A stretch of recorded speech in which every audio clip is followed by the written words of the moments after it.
I am live, by the way. Cool.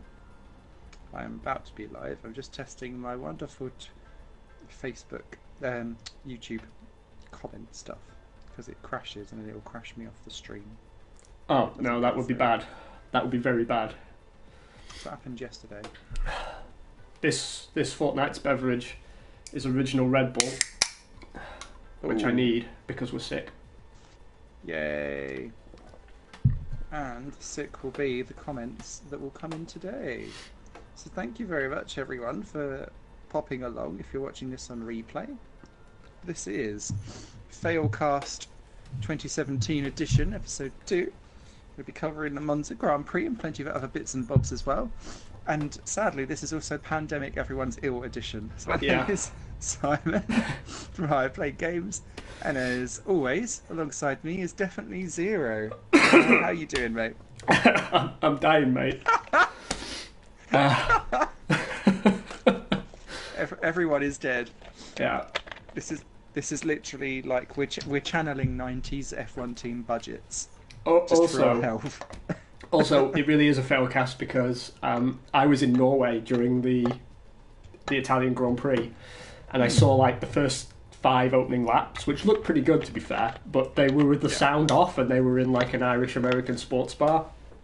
I have no idea what happened in that race, so the breakdown's going to be all you, buddy. It's going to be all you. Excellent. To be fair, it was the most boring race of the season, I think. So I don't think we'll struggle for too long with that. As you can see, 5th and 9th, double point scoring last time out as well. Yeah. So that's good. Yeah, hell of a recovery drive by my good self, if I do say so myself, which I do. Which is just as well. And we have a full schedule for this fortnight's episode. We actually have questions to answer. We've got some topics on board. We've got F1 news and opinion to discuss, which is kind of the whole point of being here. So yes, it's almost like we organised and everything. It's almost like we organised a podcast after 8 years. Excellent. So shall we ready up and dive in with the first topic? Should we cover the Monza, or should I cover the Monza Grand Prix? Yeah, you cover the Monza Grand Prix, and I can give you some tourism advice for Norway. So, well, I suppose first thing then, watching F1 in Norway in an Irish bar, how was that? Excellent. I was actually in the Arctic Circle, so oh wow, it was nice to get out of the breeze for a little bit. It was very cool. I mean, channeling your inner Kimmy. I did, exactly. No, I was surprised to hear you say that the race wasn't so good, actually, because I saw like the opening laps, and it looked like some stuff was going on, and I did see Verstappen run into problems again. Yes. But other than that, I have no idea what happened. I didn't do my research. That was, excuse me, that was the entertainment really, was both Red Bulls having to fight their way back up through the field a wee bit because Mercedes waltzed off with a 1-2 power circuit, obviously. So they were off and away. Hamilton trouncing Bottas. There's no way that Bottas would be allowed to win a championship now, even if Hamilton just didn't turn up for the rest of the year, I think. Vettel clung on gamely for 3rd. Kimi Raikkonen barely turned up as usual. And Daniel Ricciardo done one of his last of the minute late breaks to dive past him for 4th position and practically scared Kimi Raikkonen off the road. And that was really the good late race stuff. For me, the more exciting stuff actually happened on the qualifying on the Saturday when it was peeing down with rain. Shades of Vettel getting the pole for Toro Rosso and then the win. I was getting all excited, my Minardi blood channeling through. Speaking of qualifying, well, obviously qualifying and race, all I did hear about Monza was that Ferrari were a shadow of their recent selves. How bad was it? I mean, what was the deficit? It looked over half a second. Ooh. I mean, the problem was, it's because you've got this oil burning controversy that's going on at the moment. Which they're still allowed to do, I believe. They are. I believe it's. I think it's been banned for next year. But essentially, this was going to be Mercedes's simple win circuit, I think. Ooh, If that's there a bad was line. one. And then we're off to Singapore next, which is kind of their worst one. So it'll be interesting, I think, to see the extreme parity one way or another. But it does worry me for the second half of the year that there's more powery type circuits, I think, than anything else, and that plays very much into an oil burning Mercedes. I mean, do you think this is Mercedes sort of unlocking potential that was already there? Yeah. And maybe running a little bit closer to the mark in terms of reliability, or is it? I mean, is it actually a new engine? Like I said, I didn't keep up with the news while I was out of town. Ooh, I braked a little too late there. I don't know necessarily around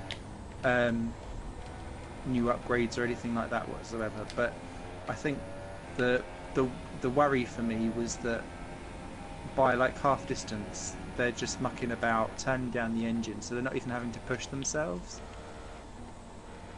which kind of then makes you go, oh no. I mean, that's everyone's worst nightmare right now, I think, unless you're a real hardcore Lewis Hamilton fan, to get to a circuit and see both Mercedes in particular, where it's clearly a car advantage, see them just ride off into the sunset. Yeah. Apparently I'm out for a Sunday drive today, because that was a very leisurely way to take that corner.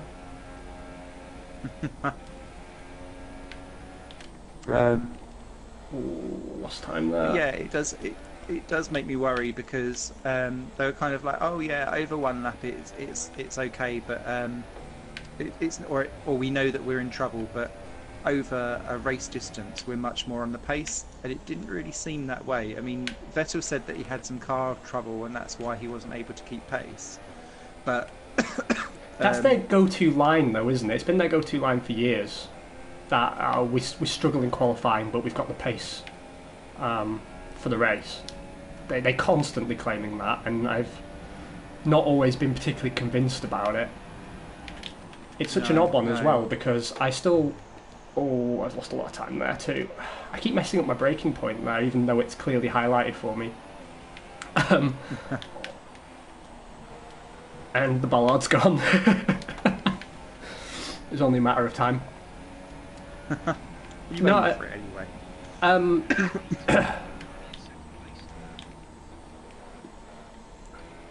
I still think the Ferrari is the better car across a wider range of conditions, and I repeat myself and say that all the time. So I was very disappointed and surprised to see how big the deficit was. I mean, I did think Mercedes were probably going to take it on balance because, as you say, power circuit, and it very clearly is the best engine, even though the gap has sort of closed a bit. I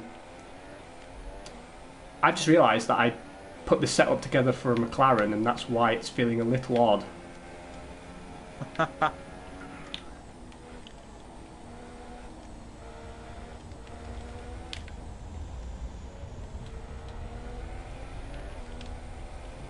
I think what was heartening for me though was that Red Bull seemed to have just as much pace in the race if they wasn't having problems and millions of gearbox penalties and stuff like that, or breaking front wings, because they were busy going around setting fastest laps. I mean, admittedly Hamilton I don't think was pushing all of the way, but I did actually see Christian Horner come out and say what I was saying in the last episode, that these penalties have to stop.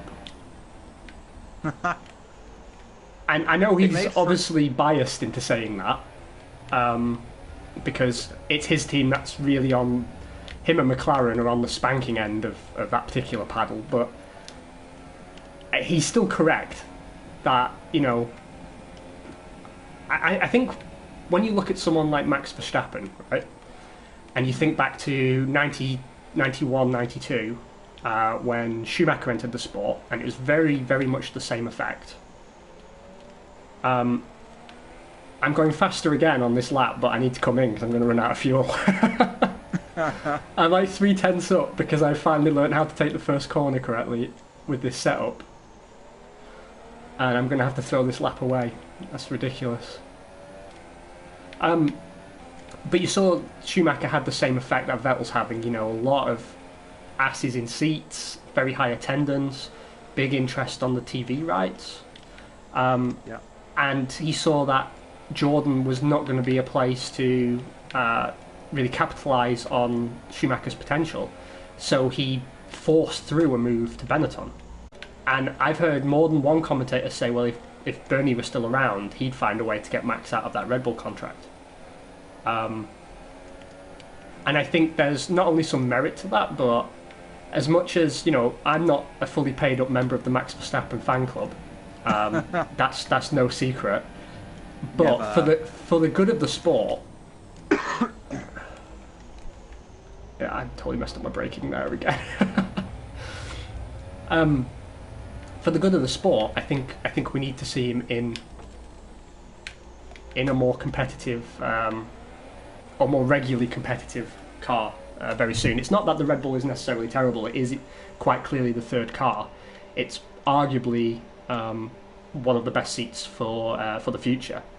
I mean, I'm pretty sure they'll get there, but if you look at the fact that people pay to go and often travel quite an excessive distance just to see him, and his engine or his gearbox constantly fails, or he's hampered by penalties, I don't think that's going to enable the momentum to continue. I think a lot of people are going to get fed up because it's not cheap to attend the Grand Prix, of going there to find that your favourite driver, for fairly arbitrary reasons, has no chance at pole, for example.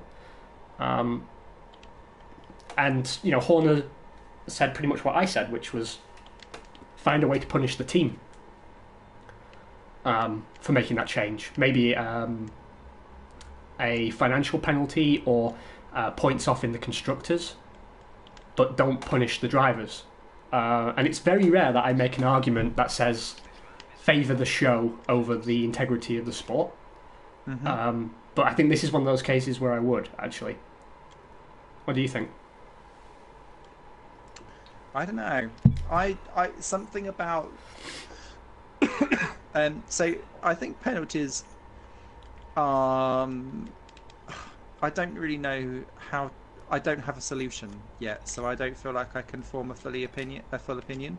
Going back to what you were saying about Bernie would find a way of getting him out of that contract, to me that's like putting someone ahead of the sport. It's almost like saying that he is the sport, if that makes sense, and I don't feel comfortable with that. I'm not a huge fan of it myself, but I see it as a necessary sacrifice for the good of the sport. Like a lamb. Yeah, exactly. I just tuned in to you to see you have a massive lockup. Thank you very much.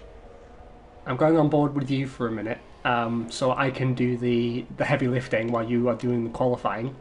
You and I, fourth and fifth, I think, or third and fourth. Third and fourth. Ooh, that's dangerously competitive. No doubt we'll have a massive accident at the start. I'm sure we will. This is quite oversteery, this setup of mine. We didn't compare setups, actually, either.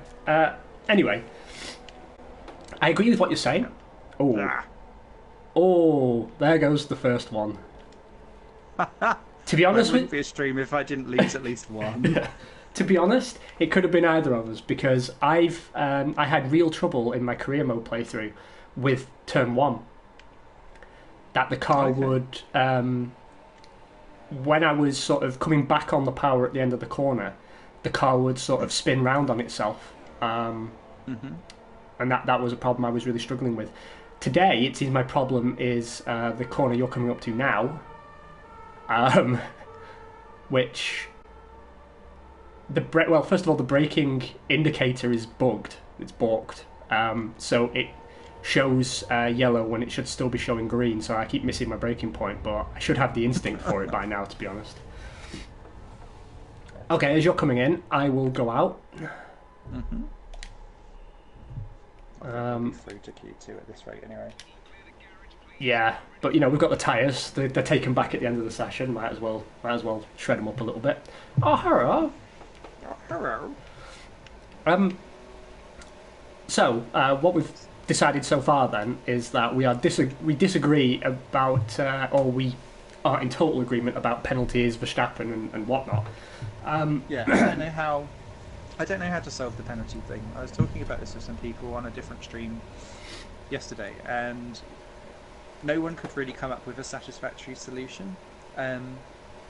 But I guess the sport needs to. It's one of those things where you decide whether, with the sport of Formula One, is it going to be road relevant? Is it going to be balls to the wall? Cost whatever, spend money like twats, or is it going to try and go for this efficiency kind of run of things to still be road relevant? Sorry, mate, but I think you've just segued into our first. Going through, you've just segued into our first topic. So this is actually working quite nicely because because you were discussing, whether we're road relevant. We touched on the power units in the last episode. I actually saw someone shared with me on Twitter a sort of a cartoon from one of the F1 blogs of the FIA and Liberty Media sat with their fingers in their ears while people unloaded wheelbarrows of reasons to go back to V8s. And I said I completely disagree with this cartoon. There are reasons to go back to V8s, but none of them are good for the sport. Long term, ultimately. Yeah. And what you're saying there is, do we have to decide between road relevancy or staying true to what I guess some people... I'm going to back off here because I'm going to catch their line really quickly and that would be bad. I think that's Palmer ahead as well. So it's a double trouble. It's basically a mobile chicane. Now, what has come out recently is obviously we know that Cosworth are evaluating a return in 2021. Aston Martin have expressed some interest in becoming an engine supplier in 2021. We saw Porsche all but announce a return for 2021, depending on the regulations. And McLaren are now saying, well, if the regulations are conducive to it, we will build our own engine in 2021. Now, all of those I find immensely exciting announcements. And I think what it demonstrates is something that I've been a bit unsure about over the last few years, because we've often, you and I, spoke about this problem, since tobacco money is gone, all kinds of things have happened to the sport that have made it seem a less viable proposition. We have less interest from teams and suppliers. We have a shortage of cash, teams running into financial trouble a lot more often than they were previously. I've completely balls this lap, but I'm still faster than I was, so I'm going to finish it. I think what this demonstrates quite clearly is that if the regulations are road relevant and not prohibitively expensive, and the two are not mutually exclusive, excuse me, that the interest is there. We can have more works engine suppliers in the sport. It's totally feasible. Just cut that corner there for a laugh. I was going to say, that is an interesting line. Yeah, I missed my breaking point again, and I had already lost a bunch of time in Sector 2, so I just gave up on that lap. I was going to try again. I think it shows that, road relevancy does have a limit, because, a lot of companies told us that the V6 hybrid was the most road relevant option. But then the complete reluctance to actually enter the sport and put their money where their mouth is kind of demonstrates that for what it is. However, I think what we can see pretty clearly is that if we can sort of tone the cost of development down just a tad, but still have the N-Power unit be relevant to modern road cars, so that means probably still sticking with some form of turbocharged V6, we can get the suppliers and ergo the money back into the sport. If we have all the current engine suppliers remain plus the new ones that are considering entering, we could have a scenario where, Williams and Force India are works-powered outfits. Imagine what that would do for the championship, potentially. Be lovely. And I suppose also, what makes me excited about that with the whole 2021 alignment of all of these different people if they come in, is that's exactly when Ross Brawn's rule regulations will all be taking into effect as well, because he can't do anything until 2020. So it earmarks an excitement over what Formula One in 2020 and 2021 could actually look like, because for me, there's a lot riding on what Ross Brawn brings in, but clearly he's able to say something and put his money where his mouth is because people are interested. I think it's actually a show of faith in his capabilities, actually.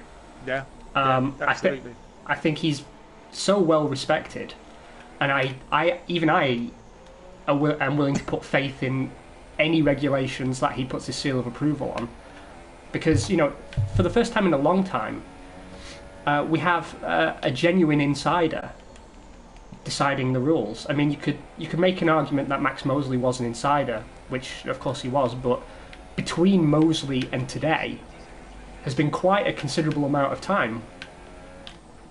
And it's not that we're totally exempt these days from totally terrible decisions. Like, I was reading Jean Todd's comments that he wants a yellow halo device to work like the yellow jersey in the Tour de France, to highlight the championship leader.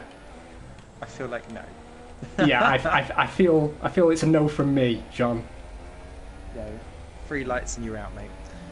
Plus, that is too good for sponsorship realty space, since you won't actually see the friggin' helmet properly. I guess this is why they've already moved ahead with like driver number rules and putting the name in big letters on the side of the car and all that kind of stuff. I'm going to go for another lap because some way of going. It's got to be some kind of personality, especially if you're at the track as well, because that makes it quite difficult for you to relate to drivers. If you can't even see the helmets, then you need to be able to see something. Yeah, very true. 5th and 9th. Did you not go out again, mate? No, I had my faith that I'd be all right. And so it came to pass.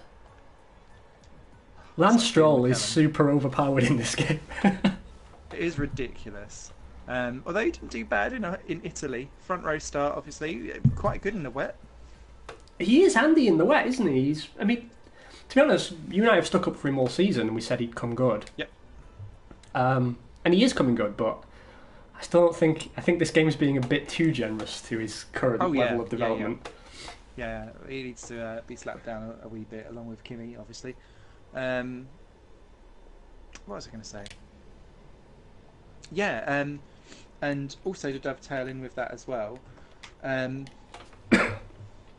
with all those other manufacturers you're talking about, Alfa Romeo may also be popping along to rebrand Sauber next year. I would love to see that. It's actually something Ferrari have been talking about for a while, that they wanted to get the Alfa name back into F1, and the eagle-eyed among us will notice that the Alfa Romeo logo has been on the Ferrari cars for some time, a few years, and if you look at the if you look at the Ferrari overalls, you'll see like a white graphic with a green looks like a shamrock inside.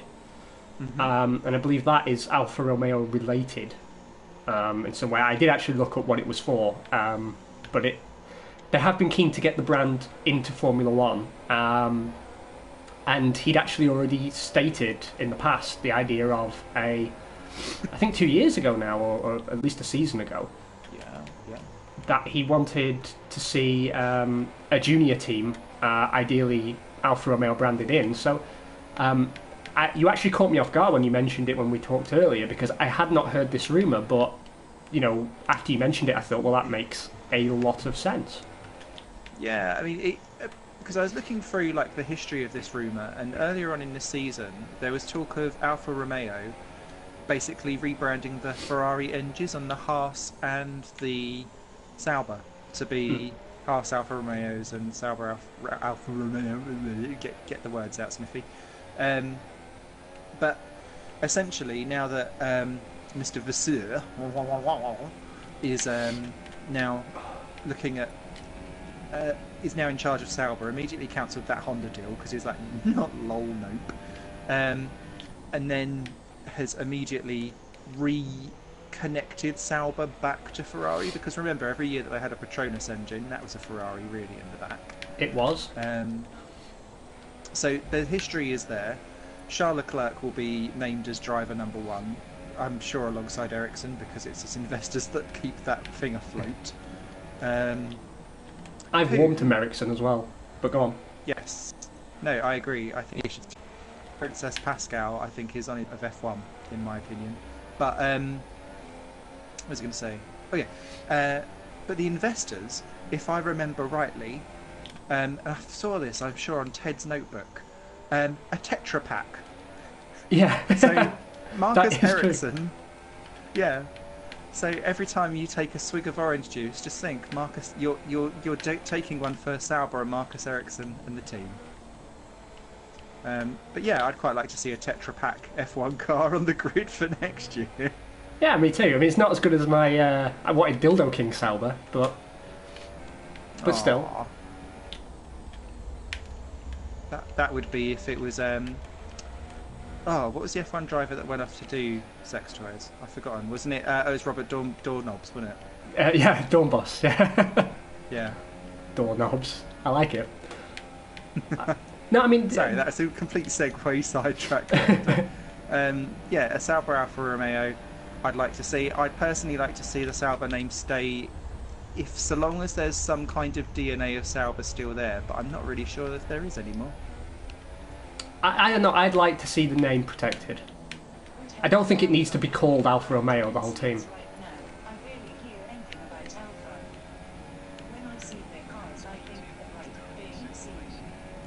Oh, hello, Jay. He was saying something about how he doesn't ever hear about the Alfa Romeo brand at all. Well, I think this is probably why they've decided to do this, potentially. Because also it's in that category as well. I mean, technically, Alfa Romeo is more of a direct competitor to Mercedes than Ferrari themselves are, if you think about the bulk of their market. And I think it makes a lot of sense, you know, in that executive saloon car space, the premium saloon car space, to put Alfa up against Mercedes on some level of competition. I mean, problem is Alfa Romeo will get trounced for the remainder of the current formula, but long term, it could actually be quite a prudent move. And also, you know, I think it's a good thing for Ferrari. I honestly believe it's a win-win for all parties involved here, because Ferrari get more brand exposure than just Ferrari, and suddenly their more affordable cars become associated with the prestige of Formula One. And it doesn't really cost any more in terms of their investment. Oh shit, I was going to be faster. I was going to be so much faster. I fucked up my corner again. No. I'm going to come in and put the faster tyre on. I was being cocky. I thought I could get through on softs, but I'm not convinced. I'm trying it. I would have been half a second faster there if I hadn't have ballsed up that final corner. Any other dream team manufacturers you'd like to see in F1? To be honest, I'd like Ford to come back. I think Haas and Ford just makes so much sense.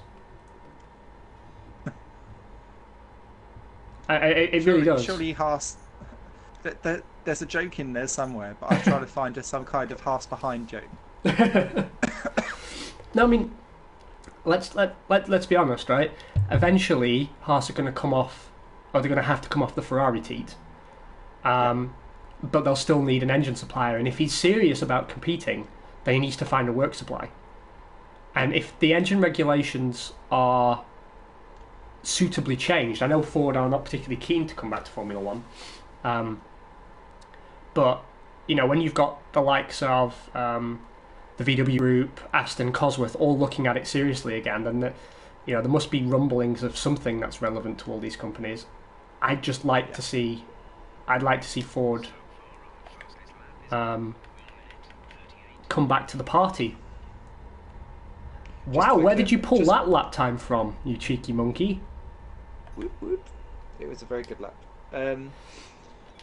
I'd personally just love to see Skoda in F1. It would be a weekly chortle, just all year round. I'd love it. And then if they won something, it's just no one else would be able to live it down. I think it'd probably have Formula One implode on itself if that did happen. Or Lada. That'd be nice. No, to be honest, I'm mostly excited about Cosworth coming back. Yeah, because a lot of teams. Sorry, go on. I was going to say, I think because beforehand they were always stuck on that, oh, we're buying the customer kind of stuff, and I think they got such a raw end of the deal because no one else would touch giving out customer units or anything like that whatsoever, and so I feel like they've not been given the love that they should have done, because actually they propped up half of the grid with khaki old units that they were able to kind of pull out of the bag, and actually F1 probably owed them quite a lot during that time, and so it'd be nice to see them come back like fully committed. Well, to be honest, wanting. I don't think they've disgraced themselves at any time. I don't recall there ever being like a truly horrifically bad Cosworth engine. It's just that, you know, the most recent foray into F1, they were associated with the worst teams possible. Yeah. Which made them look inherently uncompetitive. And it also meant that when most of those teams went out of business, the fact that they developed an engine for the new formula didn't matter because no one wanted it. Whereas now, particularly Red Bull and McLaren, but especially Red Bull, are really lamenting the fact that Cosworth aren't still around. They're desperate for an independent works supplier. You know, that's what they want, particularly Red Bull. They want a works level deal, but with a company that's happy just to badge the engine. Hunting accident. Deer run away and now I shoot myself in leg. Only in forest is needed, not in trees and willow. What?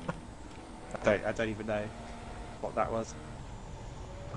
Sorry, Jay, that needs more context. It just sounds like you're going off on a hunting trip. What was I saying? Oh, yeah, no. Completely agree. A little part of me would like to see Yamaha back as well. Have a little battle of. Yeah, I actually miss Yamaha as well. I was just thinking about that. I've been watching a lot of, as usual, 90s F1, but I've gone a bit further back in time to like the early Yamaha years where they were. I mean, those guys were hosing money onto the deck, trying to get competitive. Okay. Okay, Jay was talking about how Lardo should really be for people that are in a forest shooting deer. Fair enough. They were temporarily involved in F1 a little, because they were the major backers of one Mr. Vitaly Petrov. Oh Christ, yeah. They were on the side pods at Lotus Renault. Yes. Good shout. I remember. The Lotus that wasn't Lotus. Yeah, the until it was. Years. Christ. It was his birthday the other day, actually. I saw they were doing on What the F1, which is a site that I love and detest in equal measure. And they were doing Vitaly Petrov's top 5 drives of his career. Basically, 3 of them were blocking Alonso. He did have some pretty solid results at times, though, didn't he? Yeah, first Russian on a podium. And then got the best result of the new teams before Bianchi got points. So, yeah. Did good. The kid done good. Done good, kid, done good. So what else have we got on the agenda? Because we made... I'm just getting up the list. Bear with me a smidge. Because we were so organised for this podcast that we actually had lists of topics and stuff to go through. So, whilst you're just out there on the lap... Oh, this is a wind-up lap. I've already screwed it, so... Okay. So, whilst we were just talking about Alonso being blocked, the Alonso Williams story Yeah, of potentially we Alonso's future. we missed covering this in the Yes. last episode because it actually broke Yes, we 2 did. weeks ago. We've not heard any more of it. My hot take is that actually part of me would kind of like to see it. I don't think it will happen, although I have no trouble believing that an offer has been extended, Yeah. because that's Williams all over. And for me, Massa's starting to talk all about how he'd love to go to Formula E. He knows the writing is on the wall if it's accepted, because he'll be the one that goes, not Stroll, obviously. Speaking of Massa and Stroll, they've both just come out of the pits, nose to tail, and ruined my lap. Yes. They've partly ruined it. I can probably claw it back if he lets me past, which of course he won't, because the AI on this game is on rails. Yeah, I'm already two tenths down. Okay, Verstappen's a bit on the soft, so I don't think he'll get me. I'm going to be brave, I'm not going out, and it's too late now anyway. Remember, I thought the same thing, and then the cheating AI. Yeah. Oh, now you decide to move over. Now you've ruined my lap. Thanks, Lance. Time last year, so what's his motivation to fight for his place now? Yep, very true, Jay. I agree with that. I feel like Massa has just been doing like a final year's tour of finding different gravel traps to have problems in each year.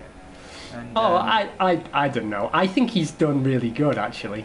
I know, I think he's done very, very well. I think he's had a terribly unlucky year of like every time someone's having a problem, they seem to harpoon poor Felipe, baby. But no, I think he's done a mighty fine job. And what was really, really nice actually was you had like the beginning of the Italian Grand Prix where everyone was having a good scrap for 5 laps. Then nothing happened for about 45 laps. And then the last 5 was Stroll having to defend from Massa, who was stuck between him and Perez. And it was clear that there's life in the old yet, because he was going absolutely nuts, diving in, having a go, trying to swim through. I've ruined my lap. I saw a little lock-up. Yeah, that was it. I mean, the thing is, back in the old days, I'd be ignorant about this, because, you know, a professional driver can know when they've lost time. I never used to have that sense, but now the game specifically tells me, like, you are now 2 tenths down on yourself. And I find it really demoralising in career mode. Time was, I would have just finished the lap, and I might have clawed the time back, but now I'm like half a second down on myself, so whatever. No, I do think there's life in the old dog yet, and what's more, 5th and 6th, and you've got through on the softs, you cheeky monkey. Not yet, they've not all crossed the line and cheated. But I actually think, you know, he's the best guy to be mentoring Stroll. I don't think Alonso would be willing to play that role. No, that's an interesting comment actually, is that when has Alonso actually had a harmonious team relationship? Apart from maybe Button. Yeah, him and Button seem to be BFFs for life, didn't they? Yeah, I mean, they're pissing in each other's seats. Yeah, it kind of makes me go, what information would he ever impart? Cheating Williams is up to 5th and 6th. I've got 7th, what about you? 8th. Verstappen out. Oh, so Soft sailed. that was a hell of a lap you put in, by the way, because I'm on a tyre that should be like half a second faster, and yeah, the gap is not half a second. It shall not last or pass, I'm sure. No, like here's what I'm going to say, and I'm going to get pulled up on this comment later because it's the mirror opposite. Because we're going to get onto the McLaren engine saga. It's the mirror opposite of what I'm going to say about that. But Okay. I think a move to Williams for Alonso makes sense because of the following reasons. One, he is not going to get into a championship winning team. And I think that is going to be true for the rest of his career. He is in my opinion, the best driver in F1. But that's irrelevant when there are enough drivers of sufficient quality that are already entrenched in these teams.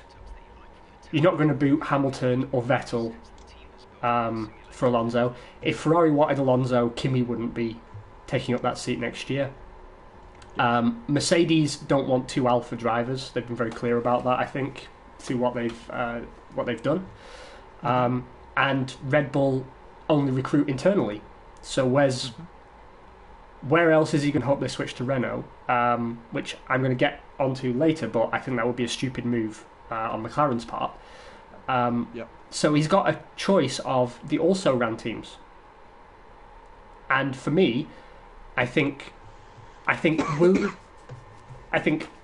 McLaren stick with Honda, why not Williams? Why not? If he wants to be fighting people, he can go over there, have a Mercedes engine. It'd be good for Williams, it'd be good for him. He's not going to win another title, but that will be true wherever he ended up now. And, it's bad for Stroll, because I think Stroll probably really benefits from being alongside an old hand like Massa, who's actually really friendly and doesn't see him as a threat.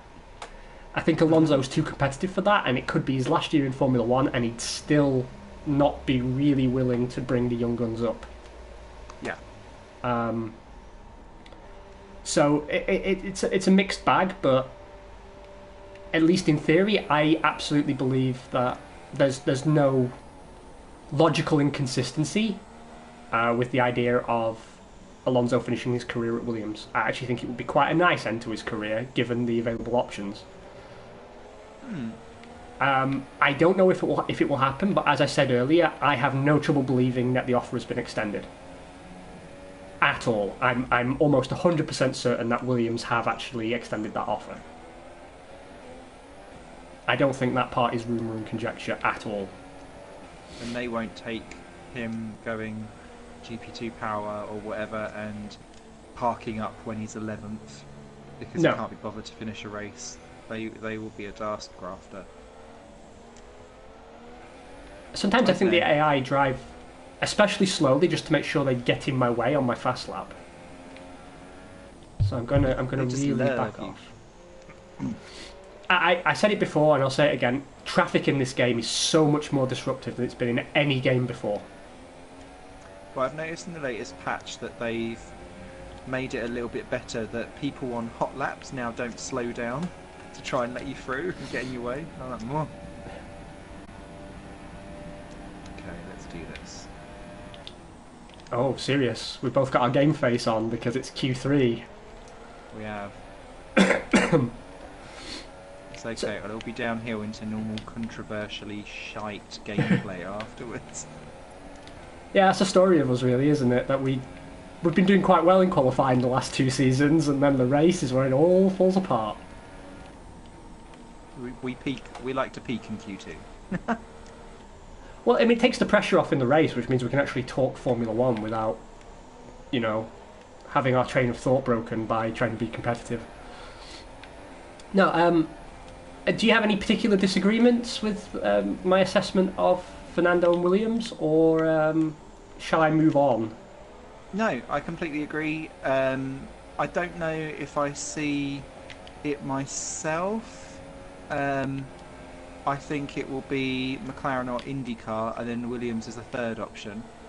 But we'll see. It would certainly shake up what is being possibly one of the most boringest driver markets for 2018 for a new season ever, when there had potential to be so much. So I'll cling to anything these days, like a floater. Oh, that's terrible. Okay, well then I will move on to the McLaren engine saga, because the hot rumour was that all this week, at some point this week that's just been finished, McLaren would be announcing their power units for next year. And nothing of the sort has happened, and my lap is ruined again by Stroll. Was he taking one? No, he was holding up Vettel, so by the time I got to the end of the long back straight, I lost 2 seconds there. Thanks, Lance. You dick.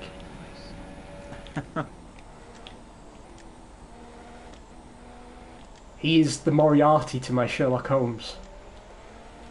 Now, obviously, McLaren didn't make any announcement, and I had a discussion with he's not a viewer of the show, but he is an F1 fan. I had a lovely Twitter discussion with a guy, I think his name was Ben Dawson, and he and I had a very... friend of the show, Ben. Yeah, whoever...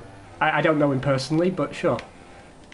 How was I 2/10 up and now I'm 2/10 down in the same corner? I'm going to have to go for another lap after this one. I'm going to back off. And yeah, I've already fucked this completely. Now, he was saying that he wasn't entirely sure what was the best thing to do, but he thinks that switching to Renault makes a lot of sense. My argument for this, because he said that, Honda have had enough time, this has to end. My argument has been consistently that as long as they're with Honda, they have the potential to get good. By switching to Renault, in this case ostensibly to retain the services of a driver at the end of his career, they will be trading long-term championship viability for a short-term performance gain. They will also be paying to be also Rans. Yeah. This is the sort of decision that Williams made that led them down the path they are now, where, World Championships and Williams are not spoken in the same sentence. Because it's a very hard thing to get out of. Once you go down the customer route, and once you have a few years of mediocrity, it becomes very difficult to start attracting yourself work sponsorship again. Yeah. And, it's already been enough years since McLaren were a World Championship winning outfit that I don't think becoming customer also-rans at that, I don't think that's necessarily going to help anything. Yeah, they're going to start picking up points probably immediately, but they're going to have nowhere to hide, and they're still not going to be allowed to win. Do they want points now, or do they want championships tomorrow? That's the way I see it. And yeah, maybe Honda is not competitive up until 2021 and the deal finishes, and McLaren maybe build their own engine or take one of the new power units that might be coming into the sport. But they're still getting 70 million a year between now and then to not win championships. Whereas if they switch to Renault, they're probably paying 40 million a year to not win championships, and that is a huge difference. And especially when you're still going to be halfway down the pecking order with prize money. Yeah, exactly.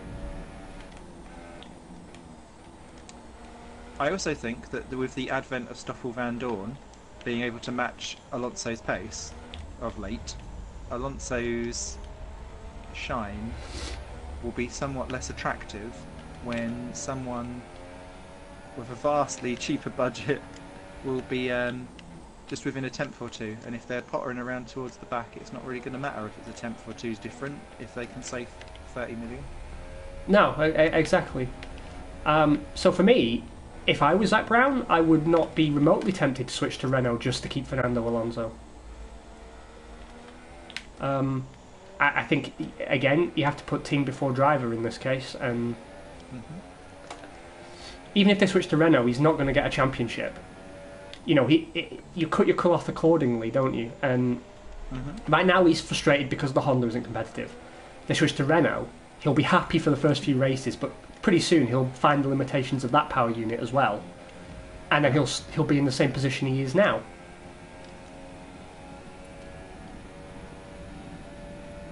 No, completely agree.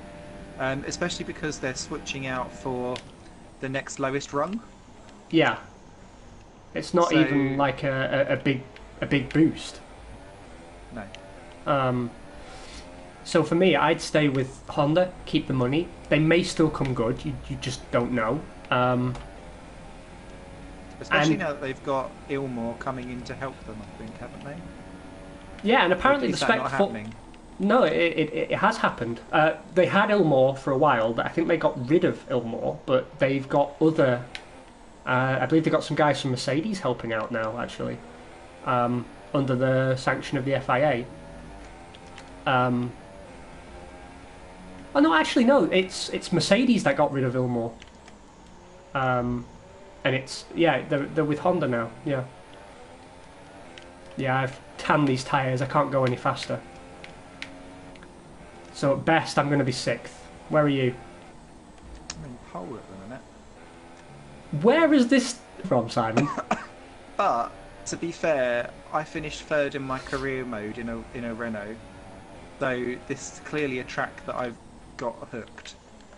You've always actually... Now I can think of it, China has always been one of your strongest circuits down the years. I've always managed to get sector 1 right. Which I never do. It's clearly a gung-ho, oh dear moment. But I've purposely just stayed out so that the AI can't cheat.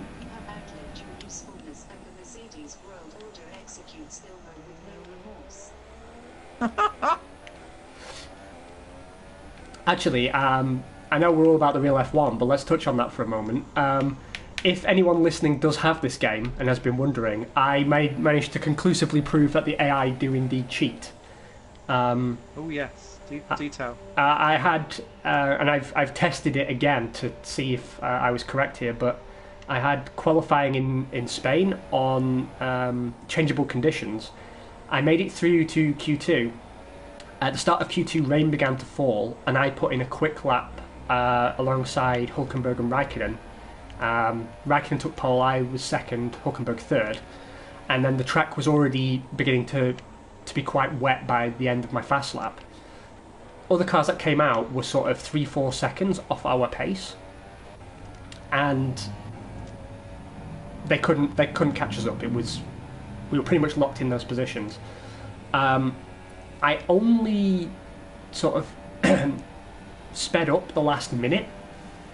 And when you're not on board with cars, not on track yourself, and you're using time dilation, it seems that the game only considers car and tyre compound. So even though the track was wet, and it was coming time to switch to inters, all the cars were still on slick tyres. And as I hit time dilation, the game was looking at the car and tyres and said, well, they should be doing this lap time, and suddenly I went from 2nd to 7th, even though the track conditions were worse than initially. So the trick is, it stay out, just stay out, or ideally, if you can't stay out, go on board. Like, don't just look at the timing screen, actually go on board with a car, and that seems to avoid the problem. But shame on you, Cody's. Shame on you. Bad co-classers. I'm sure it's like there's a resource argument behind it or whatever, but still. 4th and 7th. Not too shabby-dabby. Our half is a half. Yes. Half-assed. As it were. Loving that. And do you know what this means? We've also managed to stay exactly on schedule, which means our main event topic is here for the race. Because it's quite a long one. I've got some controversial opinions here. Ooh. GP2 code off.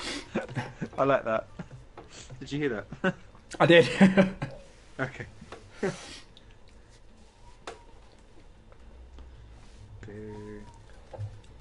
So, do you want to introduce our main event topic? Ooh.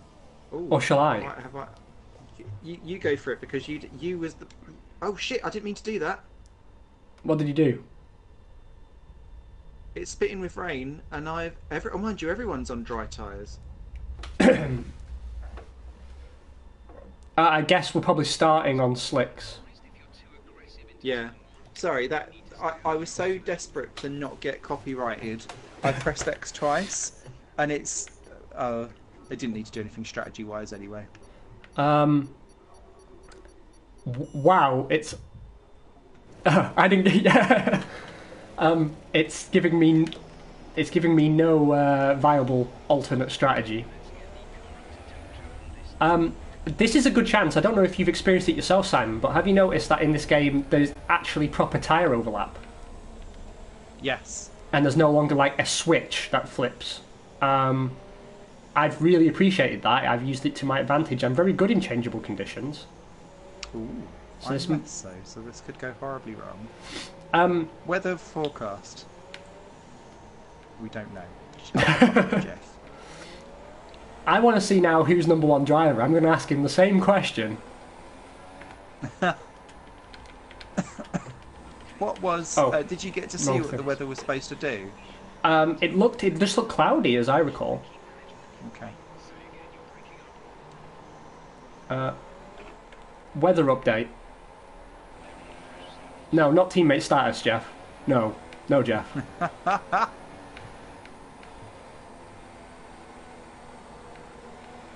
Right, well, I'll introduce the main topic for this episode, and then we'll love to hear everyone's thoughts. Yeah.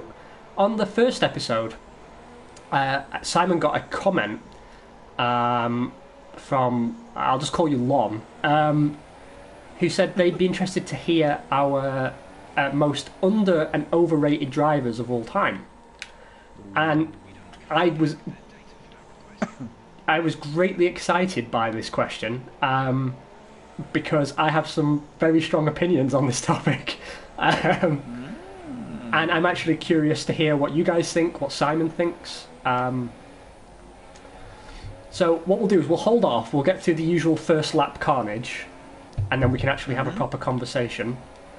That makes sense to me. But if everyone has a think for theirs, and we'll give you ours, and then we'll compare notes. I think that's a good Works. a good way to look at it. Do you have some in mind already, Simon, actually? I do.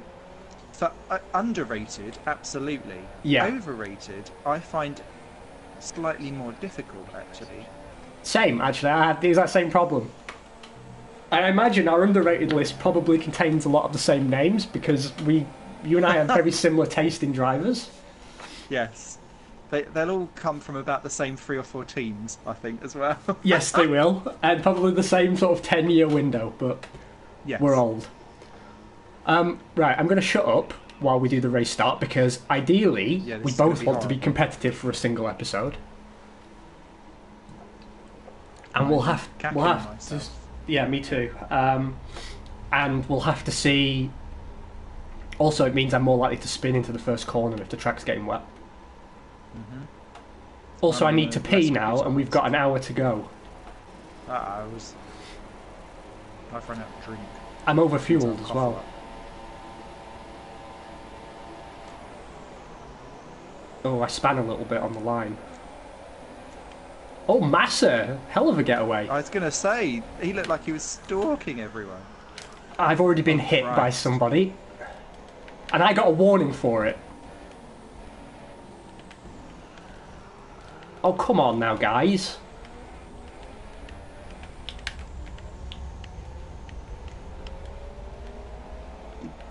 Right, and I'm glad I've got witnesses now because that was ridiculous.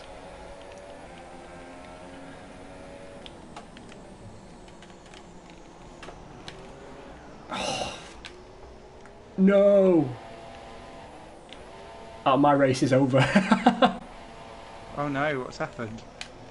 Oh, I am miles behind you guys now. I tried an aggressive overtake to get back up into the point and it didn't work. And I span and then held up every car behind me. So it looks a bit scattered behind. But cars keep hitting me. It's very odd.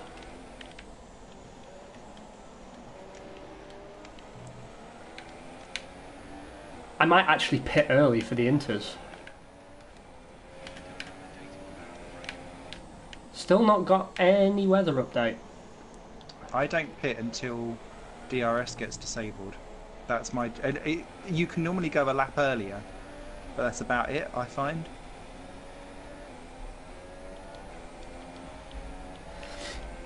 Ooh, it's skiddy. Oh, sorry, Vettel.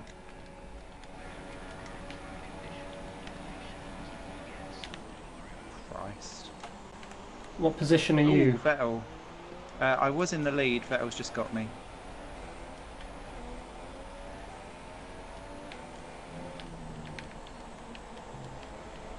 I am 15th. Okay. So it looks like, at best, lower end of the points for me. Okay, so I'm going to kick us off since you're being busy being competitive. The first name out of my hat for underrated, Olivier Panis. Yes. I'm Sorry. I'm actually astonished that we have connected so clearly over the years. I'm going to qualify that remark. My favourite driver. I'm going to qualify that remark, particularly, I think, by giving reference to his 97 year at Prost. That was championship material, I think. Yeah, he was taking it to Jacques Villeneuve, which, in a Prost, Jesus, yeah, just Jesus. He also won the '96 Monaco Grand Prix, but under slightly more questionable circumstances, given the actual finish rate for that Grand Prix. Although that move on Irvine, where he just popped him into the hairpin barrier, bit iffy. Was fab. Oh shit! I'm off into the gravel again. Weather report. End of rain 5 minutes. Oh shit! Don't do winters. Oh, okay. I will try and hold off, but it's not feeling good. I wonder actually if you'd be faster on a short interstint. I'm not going to test that theory because obviously I'm always wrong. But I love your alternate strategies. No, actually, I don't know. I think I might be, because I'm braking ahead of where it's telling me to, and I'm still running wide every single time, and my car is intact ostensibly.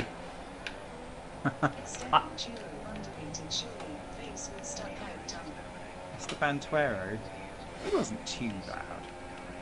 Actually, no, I'm with you on that. I think Esteban Tuero. I mean, he retired, didn't he, at 19? Yeah, I know. What a crazy thing. There was some kind of health scandal, I think, that went around that he wasn't very well and he had some back problems or something. But stop running into me, Jesus. But yeah, so Olivier Panis was my favourite driver of all time. I essentially, completely arbitrarily as a teenager, thought that his name was Penis, which was why he was initially my favourite driver. But Olivier Penis. Yeah, it's a good name. It would have been amazing. And then Murray Walker used to make me laugh because he never said Panis, he said Parnis. Yes, he did. Like parsnip. For the first few years he did, anyway. Yeah, and then he seemed to realise how the name was spelt. In 1994, on his debut season, he had he set a record for the most amount of finishes in a debut season, and also I think in a season. So he crashed out only in the French Grand Prix. Ironic. He finished every other race. The Ligier was dog awful slow, but at least it was reliable. Oh, Vettel, stop it. So that was cool. Got podium in his debut season. Second in Hockenheim, where Mika Hakkinen took out half the field. I remember that. And then got his second podium. Do you remember where the Australian Grand Prix '95, where his engine was on fire for about 3 laps? He was like, no, not pulling over, not pulling over. So good. Correct. And if you remember, this is me geeking out now. I've got every year I always buy the F1 season reviews, and I've got all of the old ones, and they're on VHS. I know some people those were the know what days. the hell they are. And in the 1995 one, they've got the podium press conference, after the race, and that was the only time that Gianni Morbidelli, who is probably next on my list actually. He's on mine as well. Arrow's driver, that's why. He got his only podium there, and he was sitting there and he was saying that he thought that was his engine on fire, and he was sitting there, he said, I kept on praying to my engine, I was going, come on engine, another one, stop stinking of oil. I was like, I love that. Yeah, I do love should we that. switch to a little bit of a Gianni Morbidelli? Yeah, let's switch to then? Gianni Morbidelli because I agree with you. He is and was vastly underrated. Yes, not just in Formula One as well. He done some great stuff in touring car. He did, and not a lot of people know that he ended up in touring cars. Surprisingly, I don't necessarily, it's not like he regularly covered himself with glory. You could just always tell that, given even slightly better machinery, he would have been a more regular points contender than he was. And I don't know if it was a lack of sponsorship that he brought or what it was, but I always felt he deserved a shot at something bigger than he got. Yeah. Fastest lap. Was that me? Yeah. Surely not. What is Beat going me by on? 1.5 seconds. Well, it was completely by accident. I apologise. I apologise to all viewers live. I apologise to everyone watching the VOD back. This is not very Failcast of me. No, get back to mediocrity, both of us. Yeah, no, I agree, and I think it's because he was a Minardi driver, but was a Ferrari test driver along with Nicola Larini, and they kind of like used to dovetail each other. And given Larini got a chance in the big boys team, and was, for my money, underwhelming, it makes me sad that Morbidelli didn't get that chance. No, and the only it's out of folklore, and it might have come completely out of my anus, but I believe he was given one shot in the Ferrari, and it was in the 1990 or 1992 Adelaide Grand Prix, and it was the one that was so wet that they cancelled it after 12 laps. Oh. And he was, I think, 6th and scored half a point. Because they only gave people like that, they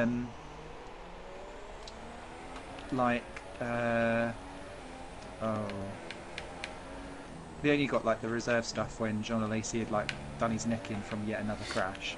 God love him. That's right. But yeah, Morbidelli done well at Minardi. I think Arrows was his little home. And then when both Larini and Morbidelli went to Sauber, I think that was at the time where Sauber just seemed to be incapable of running two cars properly, because it didn't matter who they were sticking in the second car for like 3 years in a row. They was just a one-car team. So I think he got shafted. Yeah, because didn't Wendlinger suffer under that period as well? Because I remember Frentzen always looking really good in the Sauber, but Wendlinger was nowhere. And then, surprise, and like Coleman. 3 seconds difference. Yeah.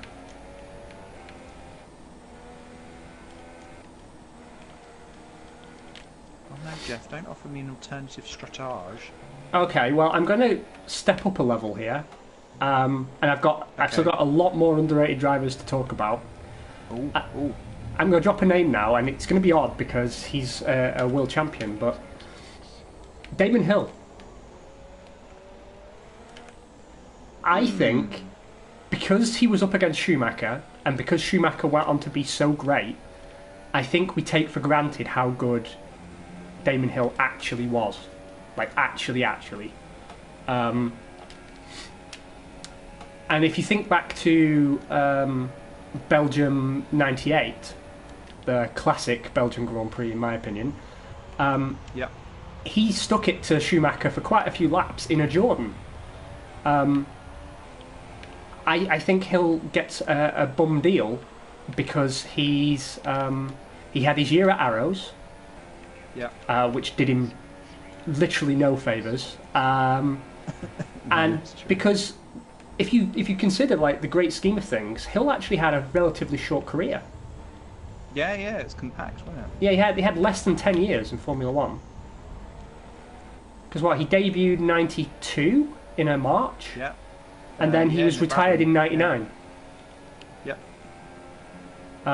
8 swift years. So, given that he only had half of his career was at a competitive team that was on the rise, and the only year that they were realistically capable of winning a title, he won it. And given the success he had at Jordan, and I think his time at Jordan was successful by anyone's measure. I think that Hill suffers badly because he's being so tightly compared to Schumacher. When during the course of his career, he was so very rarely equipped to actually compete with Schumacher. But when he was able to compete with Schumacher, he gave as good as he got. And if you look back at a lot of famous Schumacher-Hill battles, although I would feel comfortable saying Schumacher is definitely the better driver, I think Hill actually held his own remarkably well. Oh, rain's coming. What kind of rain? It didn't say. It just said expect the first few drops in a few minutes. That's really bad because my tyres have got like one lap left in them.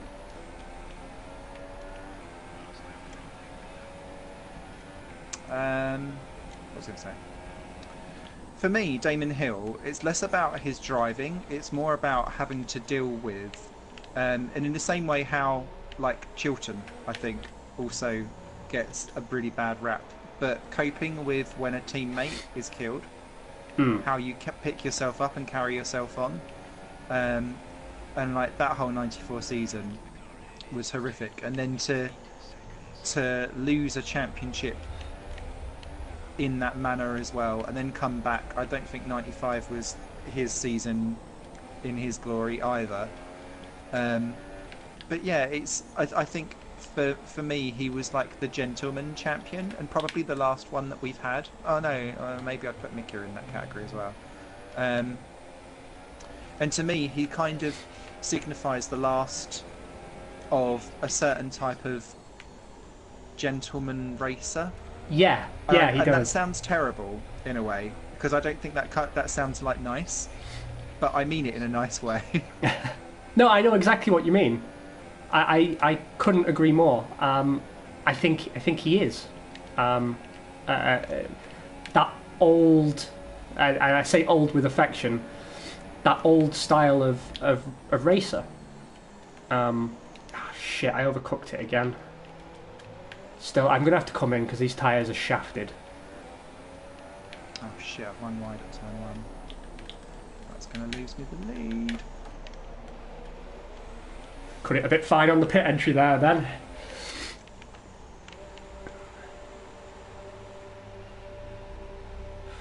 When are you pitting? Oh, I forgot you're on the softs.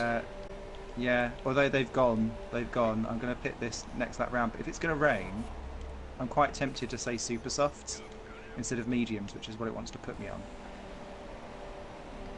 It depends if it ever, like, if it's rain like at the start of the episode, then you never actually need inters. That's true. Box this lap.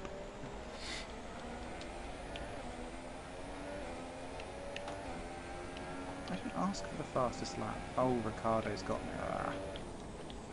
I've lost so much grip. This has not gone well, this lap. Let's take one off your list. Ooh.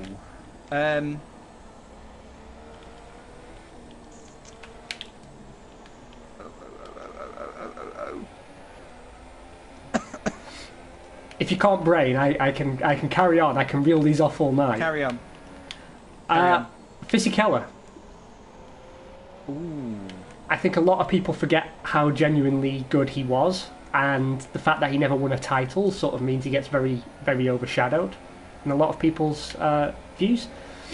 But, if you think, allowing for the fact that he was, his first stint at Benetton was very up and down because the car was very up and down. Let me through! That was really nasty of me, but I did it anyway. Yeah, there's the rain. I think Fisichella, I rated him very, very highly during his career. Same with Wirtz. And I sort of think his stint at Ferrari came at a really unfortunate time for him.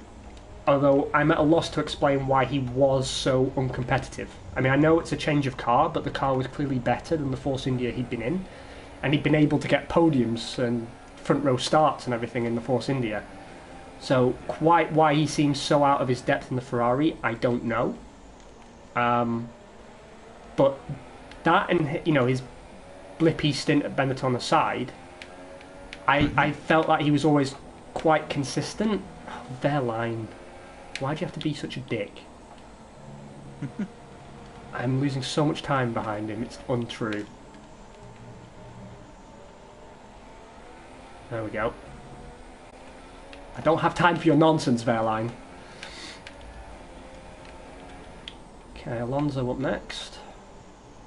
And you are in the pits, and about half of the lap ahead of me.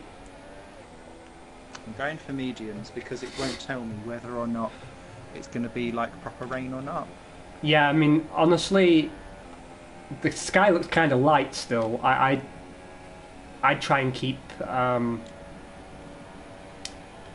to a race strategy that you would be comfortable with, and because if you have to stop for inters, everyone has to stop for inters. So that's true. I'm back out in third.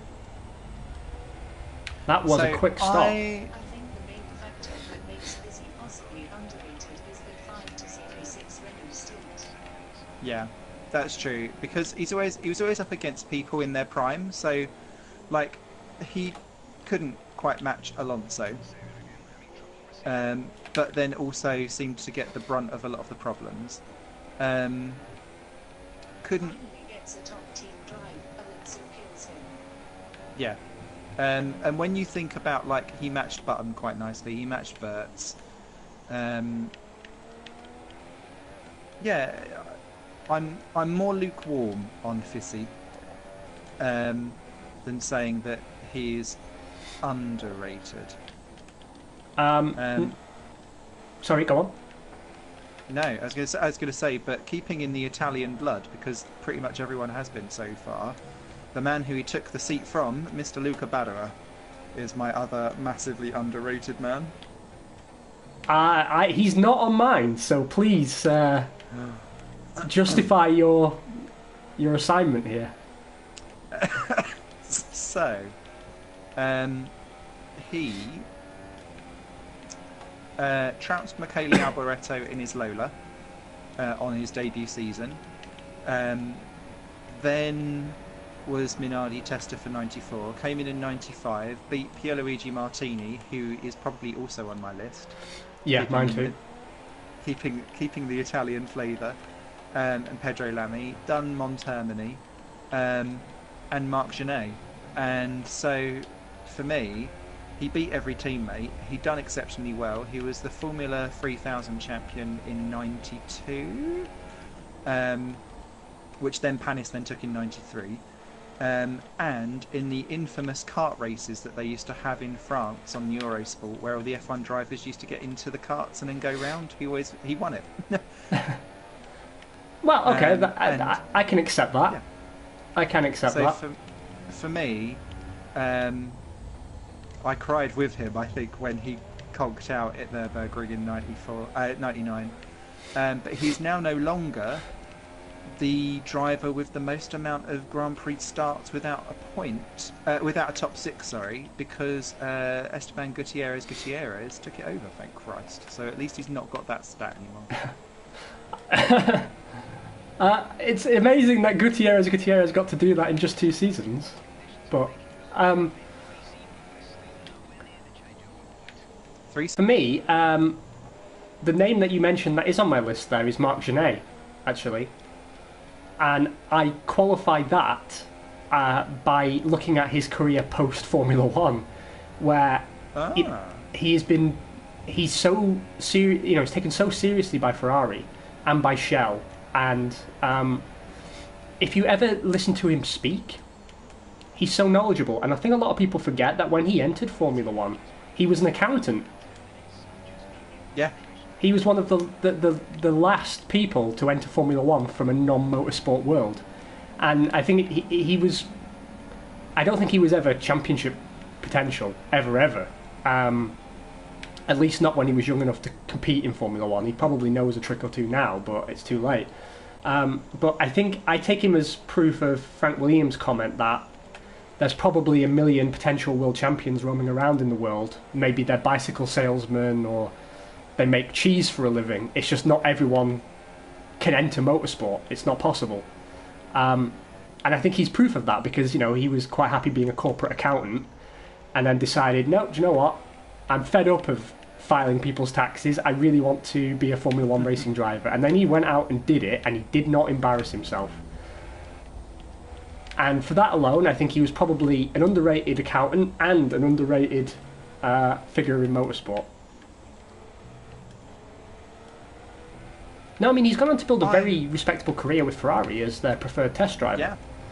Yeah. And when he done his races standing in for Montoya at Williams, done a very good job, didn't he? He did. That was my next point. He was a very competent understudy at Williams when he got a second chance. And at time, I thought that he would find himself in a seat at another team, but didn't happen. Yeah. De La Rosa had that covered for the next decade. Let's have an overrated driver. One Mr. Heikki Kovalainen. Yes. Because he was so hyped before he came into Formula One. He was actually, 2005, I think he entered the sport. Leading up to 2005, he was actually the driver I was most excited to see. No, it wasn't 2005. I'm talking out my arse. It was later than that. 2007. Yeah, because he was Lewis's teammate, right? No. He was Lewis's in 2008. But there was so much hype surrounding Kovalainen before he entered the sport that I really had very high hopes for what he was going to achieve. But it just never happened, did it? I mean, I don't think his McLaren run was totally embarrassing, but it wasn't where someone of his hype level should have been. And then following that, he's just been... I'd like to be able to say he was Mr. Anonymous, but he wasn't, because his drives were actually so far below average in some cases that they became noteworthy purely on that basis. And particularly, his first year at Renault was pretty crap. And yeah, I wasn't necessarily excited with him in the slightest. I found him completely underwhelming at...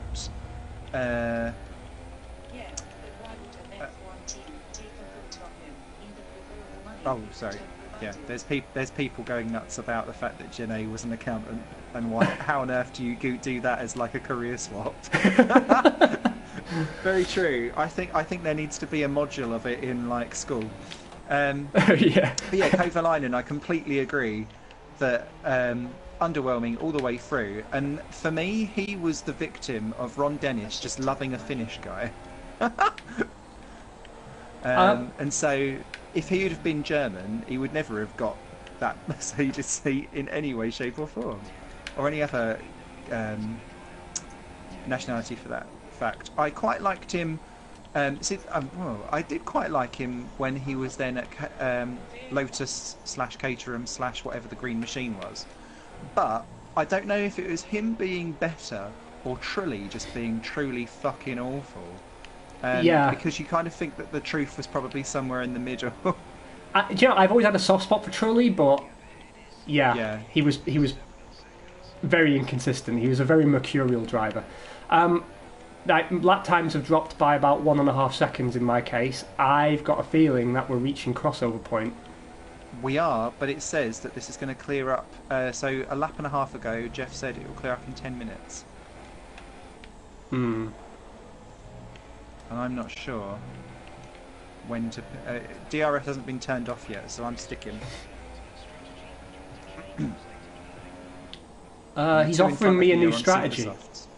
Ooh.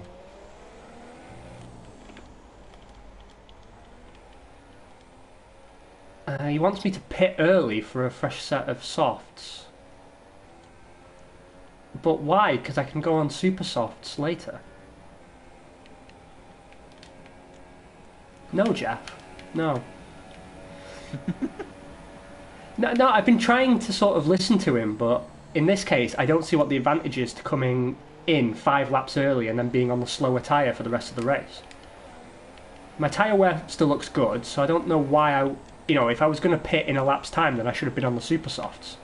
I don't see what benefit there is to transferring early to the slower tyre. Yeah. I think you've got this one in the bag, mate, though. If you're running mediums, you have no more stops, right? In theory, but I think I'm chewing my tyres too much.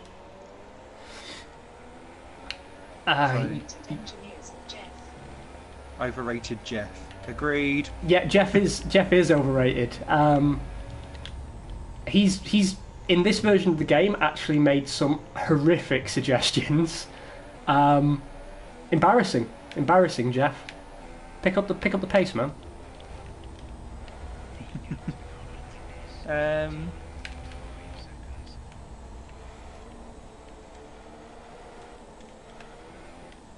Yeah, it's Inter's time, as far as I'm concerned. Can I chuck another overrated man who is also of the Finnish variety? If you say Mika Hakkinen, I'm never talking to you again. Oh, not the beautiful Mika. No, go on.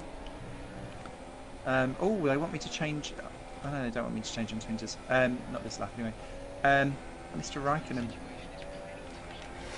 It depends on what year you're talking about, but in general, yes. He's got the pass of being the popular guy, and for me, I'm afraid, Suz, that's not good enough. You have to still be fast. Yeah, no, I'm with you on that. I think he's been very complacent the last few years, and it was the same at the end of, let's call it, his first career, where I was actually glad he was gone, which I never thought I'd be saying. But at the time, I was very glad he was gone. Who's this who's come out in front of me? Yeah. But, as they've just alluded, I think at Lotus, he was incredible. Mm-hmm. Yeah. I think he should have. He was good up till his Lotus bits, and then I was like, nah, I'm done now, mate. I'm over it. Yeah, I'm over the Kimmy wagon. And keeping with stuff that's more current, but flipping to underrated, and I think it's become more apparent now that we have Bottas alongside a certain hammy, Mr. Nico Rosberg. Yeah, he was on my list for the exact same reason. And I've always rated Bottas, actually.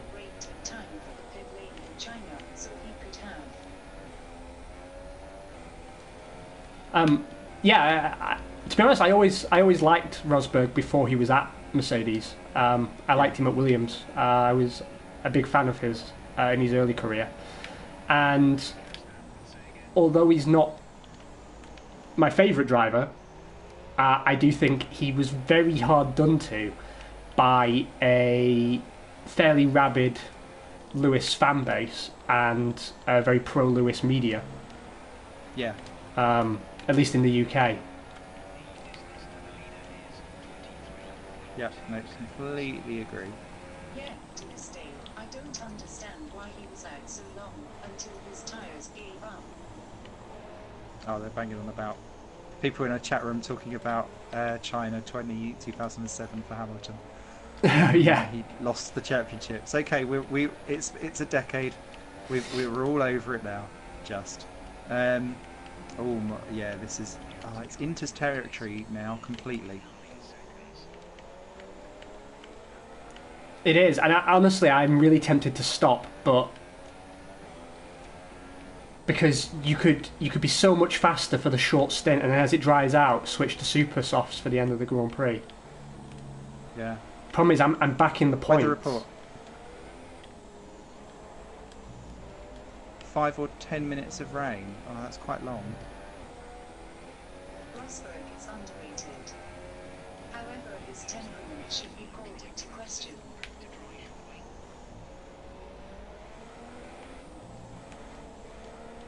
Do you know what? I'm going to come in for Inters. Okay.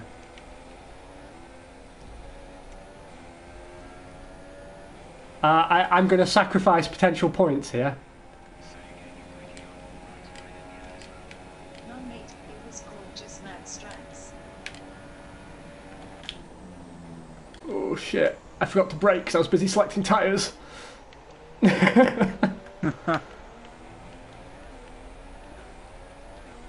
This could be an incredibly stupid move, but I'm going to do it. I think it is so borderline between the two. Ruffle lol. Ruffle lol.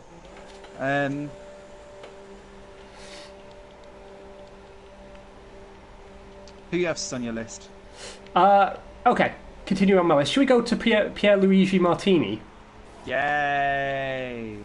He was a lost champion for me. Yeah, and he was heroic in the Minardi.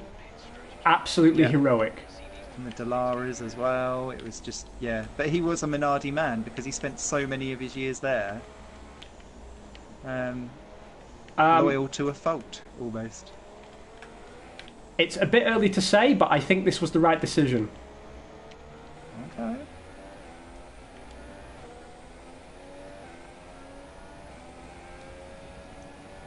I'm keeping going, but I'll be interested to know what your lap times are. Well, my brakes work again.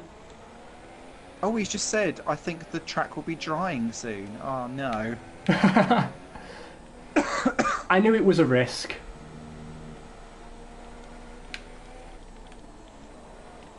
Never mind. It's all good. It's all good.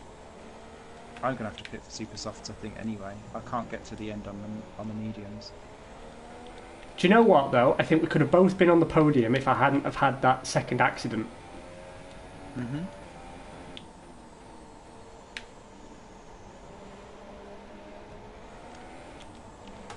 But yeah, these tyres are working fine. That's cool. So it's not like I'm losing a huge amount of time. It's just as if I'd done the low tyre management strategy.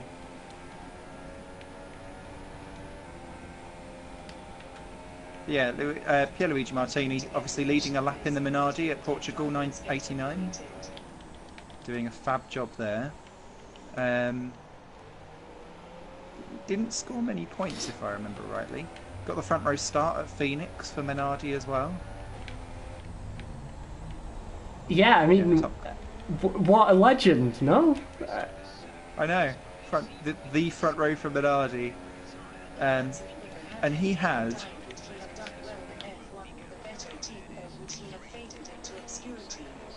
Oh, hang on. I'll read that when I get to a straight, Mr. Kaza.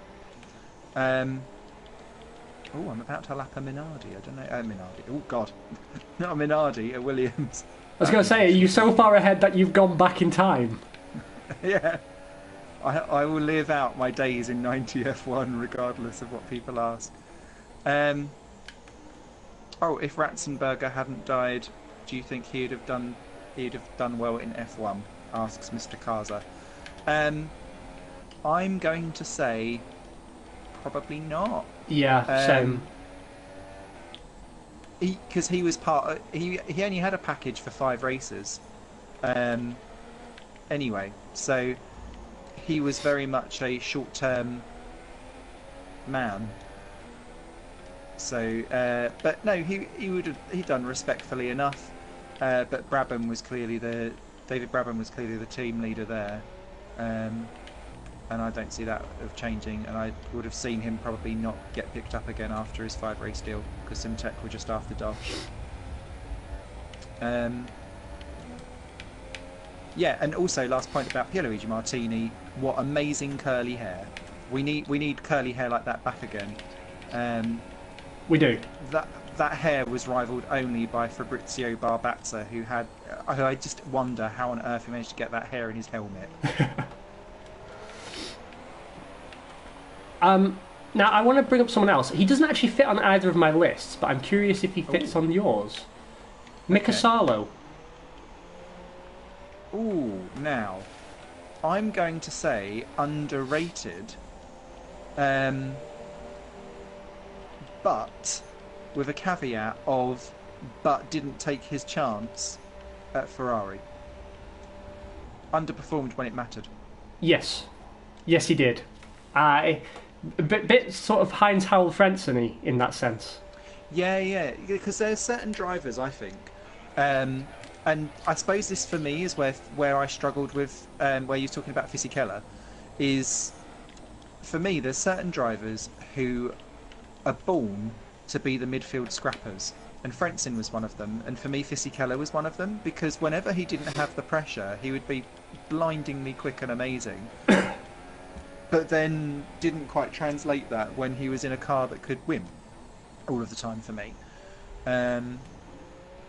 So that always kind of made me go, ooh. But yeah, and Salo, I fit into that hat as well, because done superb work in the Tyrrells. Yeah, I was going to say his Tyrrell years for me were... Underrated or overrated? Damon Hill was underrated, Mr. Kaza. Yeah, no, his Tyrrell years, I completely agree, was amazing. And as was his debut in the Lotus, where he went round Suzuka in the pissing down rain and was like straight on the pace and doing really great. He'd never even seen the track before. But yeah, I don't think he'd done particularly well in his Sauber time. Said underrated. Or... Aside from 1,999, he compared well to everyone he was up against. Yep, agree with that, Jay. For me, like, he's in the same category as, and this might be controversial, Eddie Irvine. Yeah. Where I can't tell if he's just been subject to some unfavourable comparisons or if he actually was the real deal and his timing was off. You know, I mean, at least Irvine got his consistent chance in the top teams, whereas Salo was very much overlooked a lot of the time. But there's some parallels in them for me. 96 season was the very first season I watched. It was a good season to start 96. Yeah. Oh, that's cool that Damon has a special memory for you. I also put Pedro Diniz in the underrated category. Yes, I we do love a little bit of Pedro. I do, but this is not Grand Prix World related, and it's not Arrows related, and it's nothing like that. And I'm not going to sit here and say he was going to be one of the best. I'm just saying that he often gets labelled as if he was terrible, and he wasn't. He was sort of he proved to be sort of a very safe pair of hands. He was never stellar, but you know he beat Damon on a few occasions. Yeah. He beat Parnis on a few occasions. And I think there is room in F1 for drivers that are that safe pair of hands, that have the money to keep teams afloat and are going to get the car to the finish. They're not there making stupid moves that ruin everything for the rest of us. Stroll. Yeah, it's. I'd say, yeah, I feel like that time has come and gone a little bit, but from those times, yeah, good pair of safe hands. Bringing it back to the British, underrated Derek Warwick. Yes, very, very, very much so. Very much so. Dragging all kinds of shit out those Lotus. He was. Now, I'll be honest with you, I've only seen sort of a handful of Derek Warwick's races, but I had no problem at all agreeing with you on that. I mean, he was again another sort of strong, stable hand, and on the few races I have seen, it's not like he was disgracing himself in any manner. Although I probably didn't see his best work. Were there any sort of standout drives for you?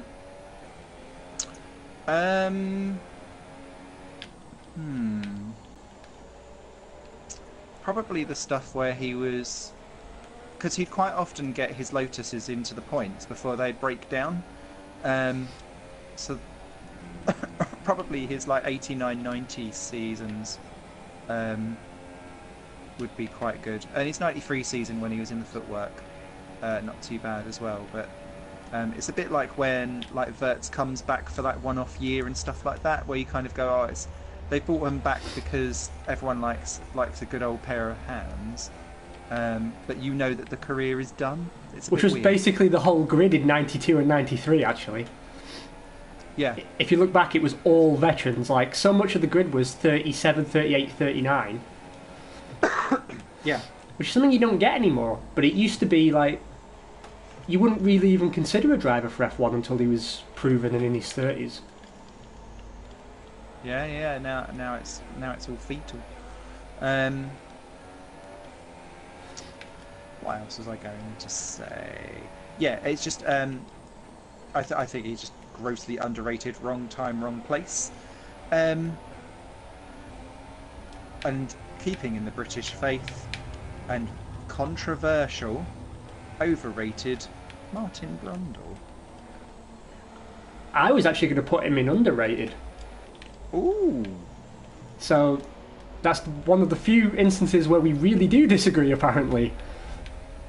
Brundle, for me, like, I think at Benetton he was out of his depth. I don't think his Benetton years were worthy of note at all. But I thought he was quite handy in the Ligier when he was, stepping in for Aguri Suzuki. And I think down the years he'd proven himself. He's also I believe he's a Le Mans winner, isn't he, Brundle? Yep. I'm happy to be changed. I just thought I'd do controversial. But why do you mark him as overrated? I think because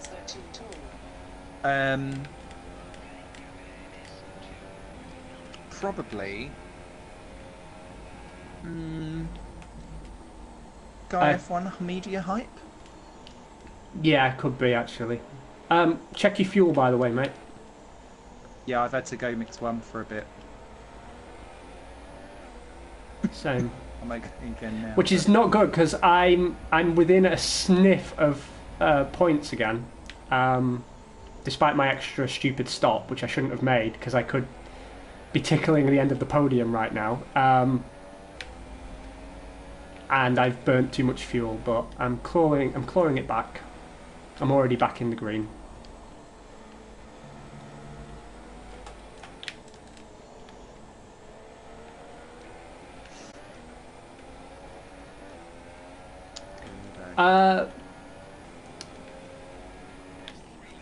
I've loved this topic, by the way. Yeah, me too, actually. I was really excited when I saw it mentioned. And I've still got so many people I want to mention, but I'm trying to sort of keep it somewhat relevant.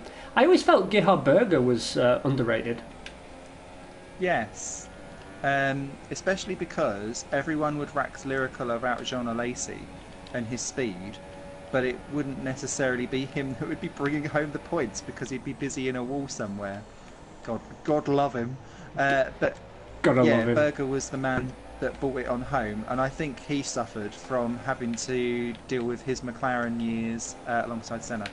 Yes, that's what I was going to say. It seemed very much McLaren did to him what Ferrari does to Kimi a little bit.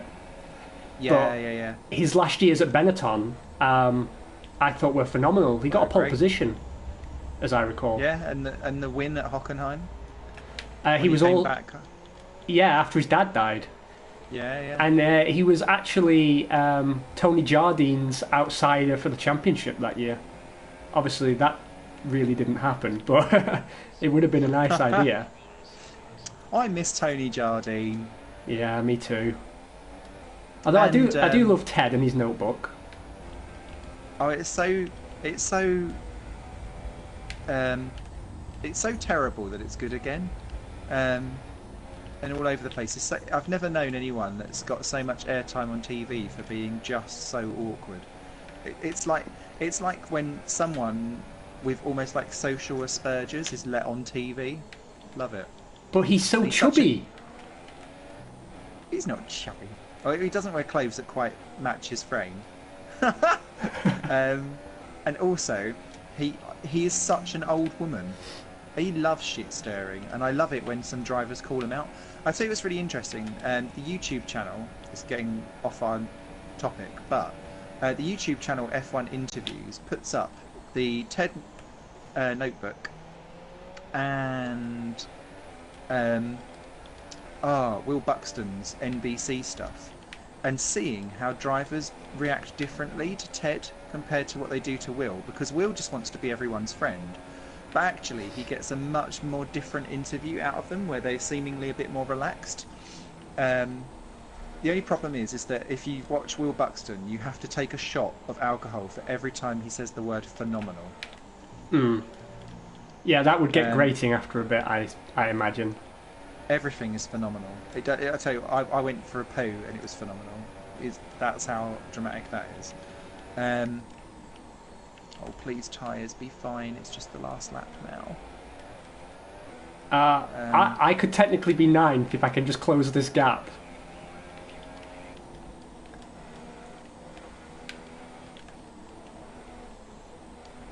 Oh no, 10th. But it's feasible.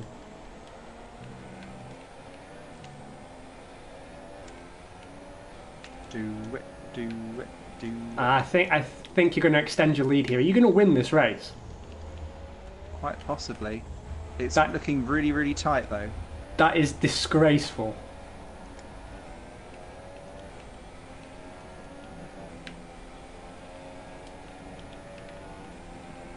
Come on, Pascal, get out the fucking way. Thank you.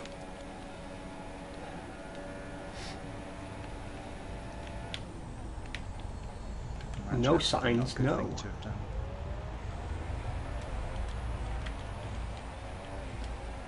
And my last little mini shout out for drivers, not underrated, not overrated, but just someone who I absolutely salute, Piercarlo Ginzani, of Sella and Ligier fame. No one was so mediocre and so journeyman-like, but managed to spend an entire decade in Formula One driving the little Osella car that never finished. And he scored... So he has the least points to race start ratio. So he started, and this is not including all of the times that he did not qualify or did not pre-qualify, 114 races. Jesus. And he scored 2 points. Mate, it's embarrassing how close you were to lapping me. Congratulations, though. It happens so rarely that one of us wins. I believe we're 2 for 2 now. We've both won 2 races in our Failcast careers. I think that's right. Maybe it's 3-2 to you. I feel like you should banzai down at the... Oh. You and me have exactly the same thought. Banzai! I'm hoping I get the Durs, but I don't think it's likely. No. Looks a bit too far back, maybe. Well, that sounds like a challenge. No! What kind of racing line was that?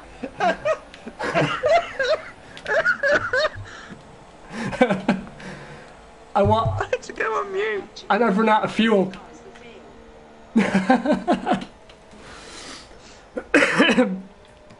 Oh, I've crashed on the slowdown lap. There's been a massive accident. What's happened? This is us all over. Win the race, crash the car on the wall. Woo! Yeah, they did call their car a fail, Osella, but I also want to...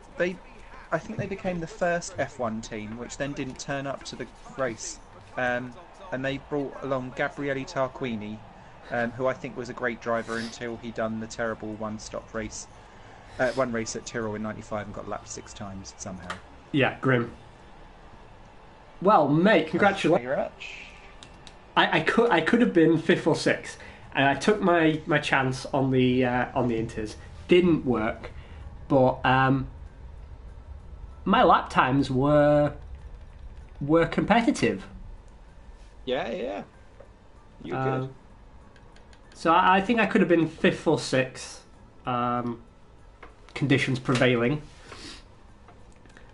Still, you extend you're now second in the Drivers' Championship What? with a 33-point lead over your old pal Esteban. Ah. I'm sure that'll swing round the other way soon. And we are third in the Constructors. Wow, that's a full house. Yeah. Something about this isn't right.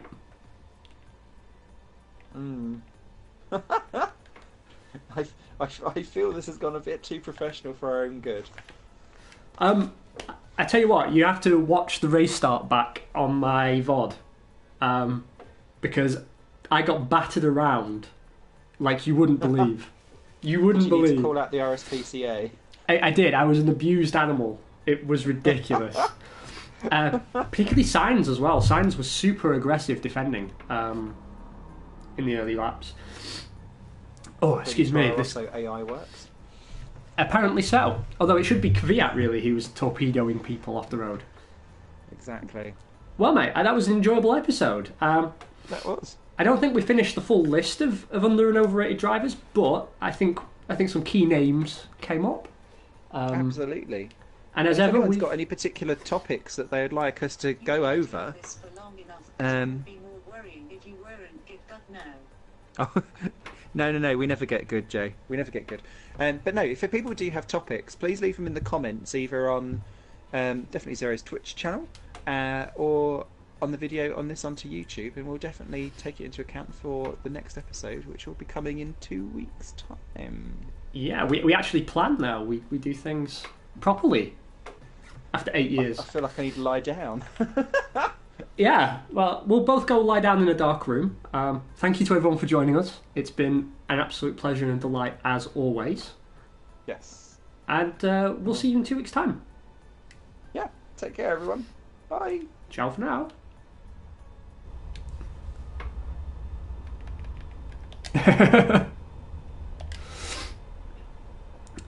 I'm still live because I keep forgetting how to